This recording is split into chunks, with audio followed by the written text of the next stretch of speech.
खट्टा मिठा चटपटा ये तेंतुलीर चटनी सबु छणाछणी जिनसर स्वाद को बहुत ही बढ़ाई दे थाए। ता सहित यहाँ पूरी परोटा चकुली ढोकला चाट सबु सहित बहुत भल लगे। बिना प्याज रसुण रे बहुत ही झटपट से बनी जाए ये चटनीटी।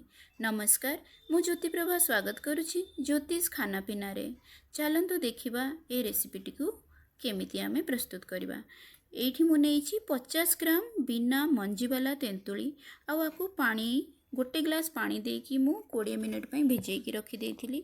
भिजेइबा द्वारा एटा पूरा स्मूथ हो जाइछि, सॉफ्ट हो जाइछि। आकु एबे चकड़ी नबा भल भाबरे। पूरा चकड़ी सारिला परे आर जो खदड़ अंशटा को एमिति हाथ रे चिपुड़ी किरी भल भाबरे बाहर कर दबा। बाहर करी सारला परे ए पानीटा को आमे पुणी थरे गोटे स्ट्रेनर रे पकेकी छाणीबा।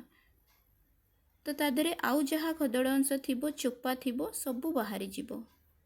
भल भाबरे गोटे करचुली रे आकु बुलेई बुलेई की आमे आकु छाणी नबा।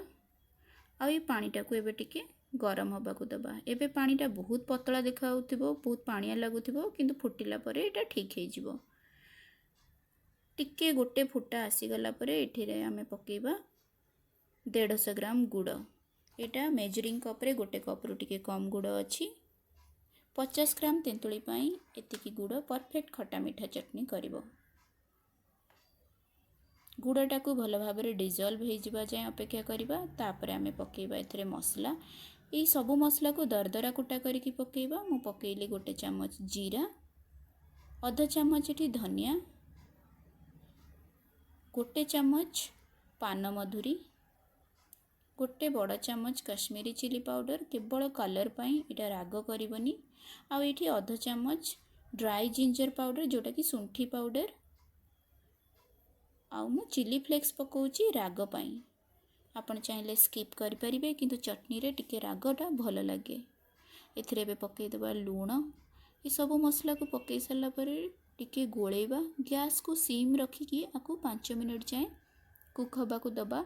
एटा आउ टिके बहलिया हे जिवो। जदि आपन को ये रेसिपीटी भल लागुची ताहाले भिडियोटी को निश्चित भाव में लाइक करिवे, शेयर करिवे, आउ निजे घरे भी रेसिपीटी को ट्राई करिवे।